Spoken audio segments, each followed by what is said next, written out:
तो gas welcome back new video. आज की वीडियो में सबसे बड़ी न्यूज़ तो ये है कि महाराष्ट्र के अंदर में कुणाल कामरान एक कॉमेडियन है जिसने सीधे सीधे एक पूर्व मुख्यमंत्री श्री एकनाथ शिंदे जी को गद्दार बोला है और उनके ऊपर बहुत टीका टिप्पणी और बहुत ही गंदे एक भावना से उन्होंने उनको अपमान किया है। और उन्होंने यहाँ ही नहीं रुके, वो यहाँ भी यहाँ रुक जाते तो ठीक था। उन्होंने प्रधानमंत्री को लाशों के ऊपर से कैरियर बनाया है ऐसा बोला है और उनके पीछे अमित शाह है। ठीक है, तो इन्होंने अमित शाह जी को और देश के बड़े पद पर बैठे हुए मंत्री यानी कि बड़े आदमी को, प्रधानमंत्री नरेंद्र मोदी जी को भी उन्होंने पूरा सीधा सीधा एकदम, ठीक है, उनका फ्रीडम ऑफ स्पीच है। तो अगर यहाँ पे कुणाल कामरान को किसी को इस तरह से बोलने का हक है, फ्रीडम ऑफ स्पीच है, तो फिर इससे पहले समय रैना और रणबीर इलाहाबादिया को भी फ्रीडम ऑफ स्पीच थी। उनको तो कोर्ट के चक्कर कटवा कटवा के हमारी 52 रुपये की जो मेंबरशिप थी वो तेल लेने चली गई। एक एंटरटेनमेंट मिलता था उसके लिए हमने एक मेंबरशिप ली थी एक, ठीक है। वो तो फिर मतलब अगर एक बड़े आदमी को लीच बोलना, मर्डरर बोलना, ये सब बोलना कॉन्स्टिट्यूशन के हिसाब से फ्रीडम और स्पीच है। अपने थॉट रखना, अपनी भावना को व्यक्त करना, किसी आदमी को गद्दार बोलना है ना। तो फिर हमारे शो जो हम लोग शो देख रहे थे इंडिया गॉट टैलेंट, तो फिर उस पर इस तरह से बैन करना, उसको क्रैक डाउन करना, वहाँ पे तो आपकी फ्रीडम ऑफ स्पीच में कोर्ट आ गया है ना, गाइडलाइंस आ गई, ये सब आ गया। तो अब आगे ये देखना होगा कि होने वाला क्या है, क्योंकि यहाँ पर कुणाल कामरान को पॉलिटिकल सपोर्ट मिल रहा है और एक मोदी विरोधी जो या बीजेपी सपोर्टर जो लोग हैं, अपन तो न्यूट्रल है, अपन किसी को वोट नहीं देते भैया, ठीक है। तो यहाँ पर अब बीजेपी सपोर्टर है, सब हेट कर रहे कुणाल कामरान को, मगर जहाँ पर बीजेपी की गवर्नमेंट नहीं है उस स्टेट से और कंटिन्यू कुणाल कामरान को एक डोनेशन बहुत ज़बरदस्त मिल रहा है, कंट्रीब्यूशन जो होता है।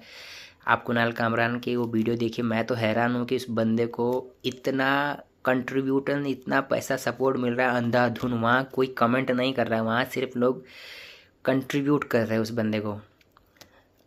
मतलब एक लेफ्टिस्ट समझ लीजिए आप, कांग्रेस का एक ऐसा, मेरे को ऐसा लगता है कि कांग्रेस ने एक ऐसा कॉमेडियन को यूज़ किया है एज अ पॉलिटिकल, कुछ समझ में नहीं आया। बहुत बड़ा गेम हो गया यहाँ पर। कुणाल कामरान ने एक फुल ही एक प्लानिंग, एक बेस्ट प्लानिंग और एक ऐसी कॉमेडी जो मतलब ये पूरी एक प्लानिंग कॉमेडी है, पूरा लिखा हुआ सब। उसको भी पता था कि ये फटने वाला है और ये फटेगा ही, इसीलिए उन्होंने ये सब किया। देन ठीक है, फ्रीडम और स्पीच है। दूसरी न्यूज़ यहाँ पर बांग्लादेश में तख्ता पलट होने वाला है, आज नहीं तो कल। हमारे लिए एक बहुत बड़ा सरदर्द होने वाला है, क्योंकि तख्ता पलट किस तरफ होगा ये किसी को पता नहीं है। वहाँ पे मोहम्मद यूनिस अगर आर्मी चीफ को जेल में डाल देता है तो बहुत बड़ी गड़बड़ हो जाएगी भारत के लिए। और अगर आर्मी रूल आता है और मोहम्मद यूनिस को क्रैकडाउन करके शेख हसीना को लाया जाता है तो हो सकता है कि भारत और बांग्लादेश के रिश्तों में सुधार आए और बांग्लादेश की स्थिति ठीक हो। लेकिन यहाँ पर पाकिस्तान की आईएसआई ने कुछ अच्छे, उनकी तरफ से कुछ बहुत ही अच्छे मूवमेंट चले हैं जिनको मैं तारीफ़ करना चाहूँगा उनकी, आईएसआई की। उन्होंने बांग्लादेश के अंदर में जो उनके देश में यानी कि जो पाकिस्तान में रिलीजन बेस पे बने हुए संगठन थे, जो संगठन ऐसे होते हैं जो लोगों को सिर्फ धर्म के नाम पे उकसाते हैं और उनको रेडिकलाइज करते हैं, जो लोग उनको सिर्फ धर्म की एक ऐसी मानसिकता, एक रूढ़िवादी मानसिकता जहाँ पर बहुत ही गहरा प्रभाव डालता है वो लोगों के अंदर, उस तरह के 4 संगठन जो थे वो बांग्लादेश में बैन थे और पाकिस्तान में भी और पूरे इस्लामिक दुनिया में, मतलब जहाँ जहाँ इस्लाम है वो सारे देशों में वो सारे संगठन बैन है। सऊदी अरबिया में तो खैर लगभग सभी बैन है, मगर जैसे ईरान, इराक, तुर्की, ये सब जगह वो बैन थे, क्योंकि वो संगठन ऐसा था जो औरतों को बिल्कुल भी फ्रीडम नहीं देता है। बहुत हद तक एकदम बहुत ही एक जो उनका जो रियल एक क्या बोल सकते हैं उसको, एक कट्टरवाद जो था वो वाले संगठन, 3 से 4 संगठन, उनको फिर से वापस से उन्होंने वापस से उनको स्टार्ट कर दिया, यानी कि उनको फिर से वापस से उन्होंने एक एक्टिव कर दिया है। तो अब पाकिस्तान यहाँ ये सोच रहा होगा कि ठीक है, हम बांग्लादेश के कंधे पे रख के भारत की तरफ गोली चलाते हैं, ठीक है, गोली लगेगी बांग्लादेश को, हमारा काम हो जाएगा, और हमारा काम नहीं हुआ तो मरेगा बांग्लादेश, हम लोग निकल जाएंगे। तो यहाँ पर ये भी एक गेम हो गया है। यहाँ पर 3 गेम एक साथ हो रहे हैं। मैं आपको बता देता हूँ सबसे बड़ा गेम क्या हो गया कि पाकिस्तान ने बांग्लादेश की तरक्की नहीं देख पाया वो, ठीक है। बांग्लादेश में आके पाकिस्तान के आईएसआई ने बांग्लादेश का पूरा फाइनेंशियल, उनकी जो आर्थिक कंडीशन जिसको कह सकते हैं आप, जीडीपी, उनकी जो फाइनेंशियल कंडीशन थी, उनका शेयर मार्केट पूरा चौपट कर दिया है। ये 7-8 महीने में, 7 से 8 महीने हो चुके हैं शेख हसीना को गए हुए, तब से पूरा मार्केट ख़राब है। टेक्सटाइल की कंपनी में बांग्लादेश पूरी वर्ल्ड में ज़ारा का कपड़ा और शिप का जो कंटेनर वगैरह जो वो लोग करते थे, ये सारी जो डेवलपमेंट्स थी वहाँ पर, इस सब को पूरी तरीके से 60 और 60 के मतलब ये लगा लो कि 100 में से 65% मार्केट उनका कट चुका है, 40% ही मार्केट बचा है। 100 में से 40% मार्केट बचा है और 60% मार्केट उनका पूरा डिवाइड हो चुका है। जो मार्केट बांग्लादेश पूरे वर्ल्ड के साथ करता था, कपड़ों का, टेक्सटाइल का, बीफ ट्रांसपोर्टिंग में बांग्लादेश बहुत आगे था, तो ये पूरा मार्केट एकदम शॉर्ट हो चुका है। उसके बाद लेदर का काम भी बांग्लादेश में काफ़ी अच्छा होता था। तो ये सारा ट्रांसपोर्टिंग या इस तरह का सारा काम अब बांग्लादेश की तरफ चला जाएगा, बांग्लादेश से सॉरी पाकिस्तान की तरफ चला जाएगा। पाकिस्तान ने ये सोचा कि ठीक है, अभी हम बांग्लादेश हमसे अच्छी ग्रोथ कर रहा है, इसको कैसे डिस्ट्रॉय किया जाए। तो एक दो कुछ ना कुछ टाइम पे अंदर पाकिस्तान भले ही बांग्लादेश के अंदर में कुछ कर ना पाए, लेकिन बांग्लादेश को ज़मीन में मिला के वो जाएगा पीछे। जैसे उसके खुद के हालात हैं वैसे ही वो बांग्लादेश को भी करके जाएगा। तीसरी चीज़ यहाँ पर ये कि अमेरिका ने पाकिस्तान के आर्मी चीफ के ऊपर सैंक्शन लगाने की बात बोली है। अब देखिए ये सैंक्शन किस तरीके से लगते हैं, ये इस तरीके से भी लग सकते हैं कि पाकिस्तान बलूचिस्तान के ऊपर जो जेनोसाइड कर रहा है उसके ऊपर भी लग सकते हैं। तो बलूचिस्तान के लोगों के ऊपर जेनोसाइड हो रहा है, ख़ास करके जो कुछ दिन पहले एक वीडियो आई थी, और ये वीडियो बहुत ही ज़्यादा ये वीडियो अमेरिका के वाइट हाउस तक गई है, जहाँ पर अमेरिका ये मतलब अमेरिका ने इसीलिए उनको सैंक्शन लगाने की बात की, क्योंकि 13 से 14 लोगों की डेड बॉडी को पाकिस्तान रात को 2:30 से 3 बजे एक कब्रिस्तान में दफना के आ जाता है। और वो 13 लोग कौन है, क्या है, लेडीज़ है, फीमेल है, क्या है, कौन है, क्या है, ये किसी भी तरह की कोई भी आउटपुट बाहर नहीं है। ये सब जो हुआ ये बलूचिस्तान में हुआ, तो लोग और ज़्यादा गुस्सा हो चुके हैं बलूचिस्तान के लोग, क्योंकि अब ये 13 लोग कौन है ना, ये 13 लोग कौन, किसके घर से किसको उठाया, किसके क्या दबा, क्योंकि देखो उनकी फैमिली मेम्बर को तो यही पता है कि बेटा गायब हुआ है। अब गायब होके कहाँ गायब हुआ है, क्या हुआ है, ये कोई पाकिस्तान बताने को तैयार नहीं है। यहाँ पर एक और चीज़ है कि पाकिस्तान चैम्पियंस ट्रॉफी का जो उसका नुकसान है, ठीक है, पाकिस्तान का जो नुकसान हुआ चैम्पियंस ट्रॉफी की वजह से, उसका बदला लेने के लिए कश्मीर में उसने फिर से टेररिस्ट एक्टिविटीज़ शुरू कर दी है।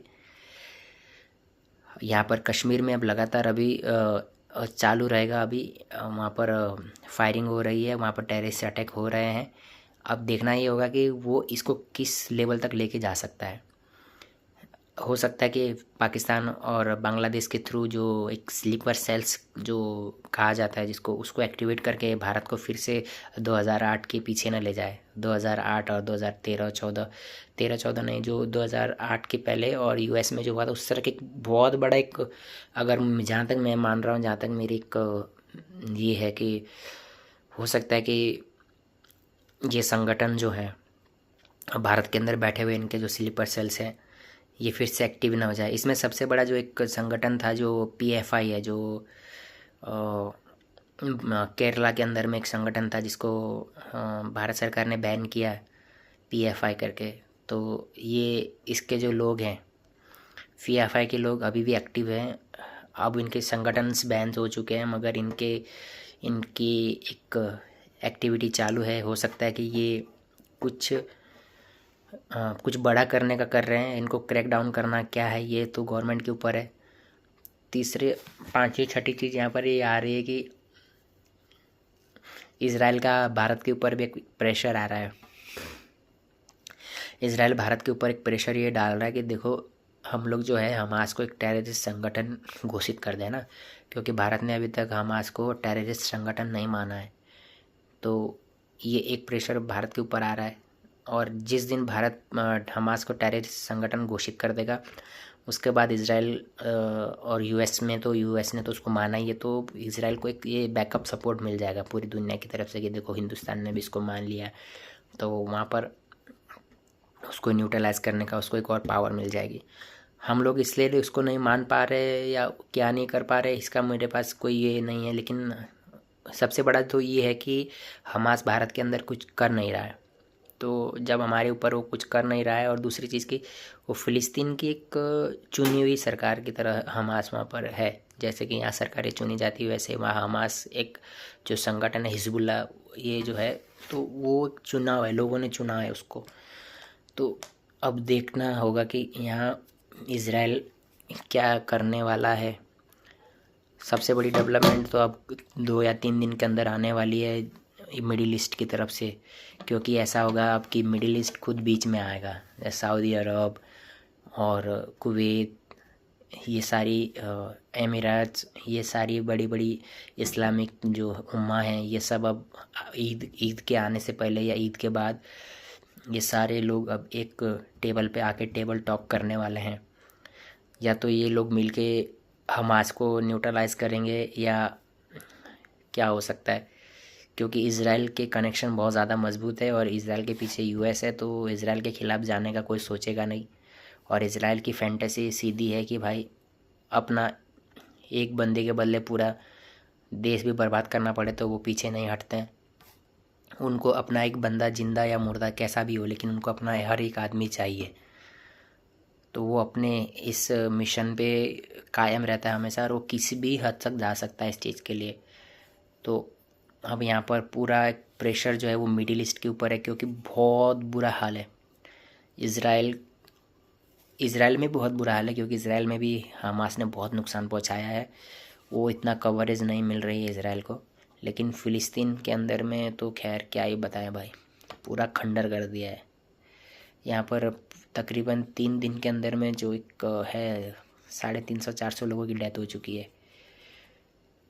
तो ये जो अगर ये मिडिल ईस्ट पूरा इसी तरह जलता रहेगा तो भारत का जो मिडिल ईस्ट की तरफ जो कारोबार है इसमें नुकसान होगा हम लोग ऑयल सप्लाई वगैरह और इस सब चीज़ों में हमें प्रॉब्लम होगी रसिया की तरफ से आने वाला, क्योंकि लाल सागर का जो रास्ता है वो रशिया से होते हुए जो आता है इज़राइल है बीच में। तो हो सकता है कि हमारे लिए यहूदी जो संगठन है वो एक सरदर्द बने, वो शिपिंग हाईजैक करने वाली पेट्रोटिक एक वो लोग जहाज को हाईजैक कर देते हैं। तो अब देखना होगा भारत सरकार यहाँ क्या करती है। तो बस, जय हिंद।